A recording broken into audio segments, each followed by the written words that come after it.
Yajuj Majuj, tahukah kamu bahwa Yajuj Majuj bukanlah makhluk mitos, dan ternyata ia memiliki bentuk yang menyerupai manusia.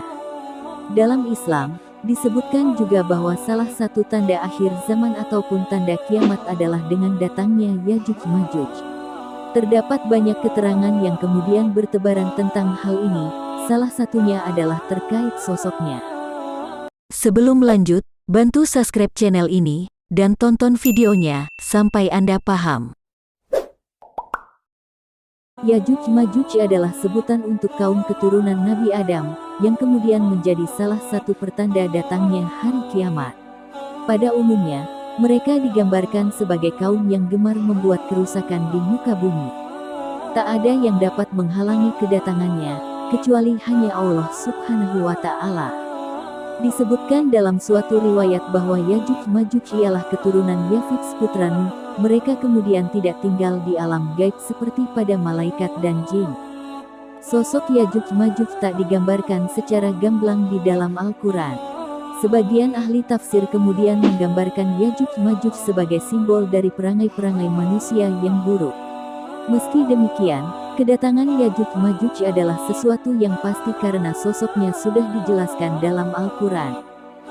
Menurut Abu Hatim, Majuj berasal dari Maja, yaitu berarti kekacauan. Majuj juga berasal dari Mujuj, yaitu Malaja. Namun, menurut pendapat yang sahih, Yajuj dan Majuj bukan isim mustaq, melainkan ismi, azam serta lakob, julukan. Setiap dari akar kata ini kemudian memiliki kesesuaian dengan sifat kaum Yajuj serta Majuj tersebut. Menurut para ulama, Yajuj dan Majuj kemudian memiliki arti mengeras secara natural serta mereka datang dengan cepat kemudian tergesa-gesa, kemudian membuat keadaan menjadi goncang hingga tak ada orang yang sanggup menghadapi mereka. Maka banyak orang yang harus lari dari mereka. Sifat mereka juga dikatakan sangat keras, kasar, membunuh, sombong, biadab, merampok, gigih, senang berperang merusak, memperkosa korbannya, serta mereka tak menyukai umat suatu bangsa selain dari diri mereka sendiri. Kesombongan ini kemudian digambarkan juga di dalam sebuah hadits Nabi Muhammad, ketika mereka berhasil membunuh seluruh penduduk bumi, maka mereka juga melemparkan anak panah dan tombak ke atas awan. Mereka beranggapan bahwa mereka berhasil membunuh penduduk langit, yaitu para malaikat, karena anak panah dan tombak mereka kembali dengan berlumuran darah. Al-Imam Ahmad rahimahullah meriwayatkan dari Ibnu Harmalah bahwa kemudian Rasulullah Shallallahu Alaihi Wasallam bersabda, "Sesungguhnya kalian berkata tak ada musuh, sementara kalian juga senantiasa memerangi musuh, hingga datang Yajuj dan Majuj yang bermuka lebar, bermata sipit, berambut pirang.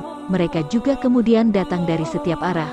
Wajah-wajahnya serupa tameng-tameng yang telah dilapisi kulit." Hari Ahmad 5:271.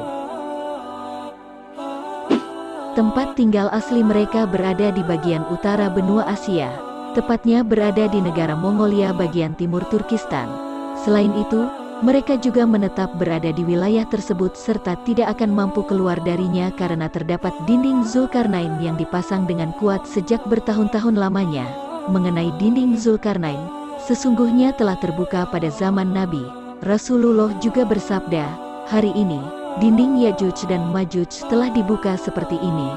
Lalu ia melingkarkan ibu jari dengan jari telunjuk. Kemudian dengan terbukanya dinding tersebut akan selalu bertambah, hingga akhirnya lenyap dan hancur pada hari kiamat nanti. Rasulullah bersabda, Allah Subhanahu wa Ta'ala berfirman kepada Nabi Adam, "Keluarkanlah para pasukan penghuni neraka." Maka Nabi Adam kemudian bertanya, "Apakah itu pasukan penghuni neraka?" Allah Subhanahu wa Ta'ala berfirman, "Mereka yang berasal dari setiap 1000 orang, 999 orang."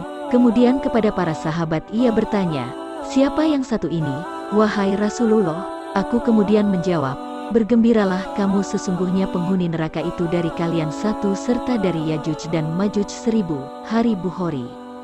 Kemunculan mereka kemudian turut berperan dalam menciptakan kekacauan serta kerusakan dengan takdir yang telah mereka tetapkan. Hal ini kemudian telah menjadi ciri khas yang mereka yang bahkan tak lagi memiliki waktu untuk beribadah. Selain itu, Mereka juga digambarkan sebagai kaum yang menghabiskan banyak waktu untuk mengumpulkan kekayaan, merusak sumber daya alam, serta tak pandai dalam bersosialisasi, juga tidak pintar dalam ilmu pengetahuan. Saat melewati danau, airnya kemudian akan diminum hingga habis. Ketika bertemu manusia, ia juga kemudian turut membunuhnya. Ia tak akan merasa puas di dalam hal apapun. Ahli tafsir Imam Ahmad kemudian memberikan berbagai gambaran mengenai kemunculan Ya'juj dan Ma'juj sebagai pertanda datangnya hari kiamat. Mereka juga akan turun dari gunung layaknya air bah yang mengalir dengan deras. Dari Muhammad bin Bashar, dari Ibnu Harmalah, dari ibunya ia kemudian mengatakan, Rasulullah pernah berkhotbah mengenai karakteristik yang dimiliki oleh kaum Ya'juj dan Ma'juj. Beliau bersabda, kalian mengatakan tak memiliki musuh, kalian tetap akan melawan musuh sehingga keluar Ya'juj dan Ma'juj yang bermuka lebar, bermata sipit, bersosok, atau juga berkulit kuning, akan turun dari setiap perbukitan. Seakan wajah mereka kemudian rata bagai permukaan Palu. Hari Imam Ahmad. 1. Genealogi. Ibnu Katsir juga menerangkan bahwa mereka kemudian adalah dari keturunan Adam dari keturunan Nuh, serta dari anak keturunan Yafits yaitu nenek moyang bangsa Turki yang diisolir oleh tembok ataupun benteng tinggi yang telah dibangun oleh Zulkarnain. Magog bin Yafet bin Nuh bin Lamik Lamaka. Dua populasi, Ya'juj dan Ma'juj juga merupakan dua bangsa yang sangatlah besar jumlahnya. Perbandingannya adalah 1:999 antara manusia umumnya dengan Ya'juj serta Ma'juj. Mereka juga disebutkan sebagai mayoritas para penghuni neraka, serta kedua suku ini yang disebutkan berada dekat di masa Nabi Musa berdakwah. Abdullah bin Amr juga berkata bahwa salah seorang darinya kemudian tidak akan mati kecuali ia kemudian telah memiliki keturunan sejumlah 1000 ataupun lebih. 3. Wujud. Meskipun mereka berasal dari jenis manusia, tetapi mereka juga memiliki sifat khas yang berbeda dari manusia pada umumnya. Ciri utamanya diantaranya adalah perusak serta jumlah mereka yang sangat besar, sehingga ketika mereka semua turun dari gunung seakan-akan seperti air bah yang mengalir, tak pandai berbicara dan tidak fasih, bermata kecil, sipit, ia juga berhidung kecil, lebar mukanya, merah warna kulitnya juga seakan-akan wajahnya seperti perisai serta sifat-sifat lain. 4. Lokasi.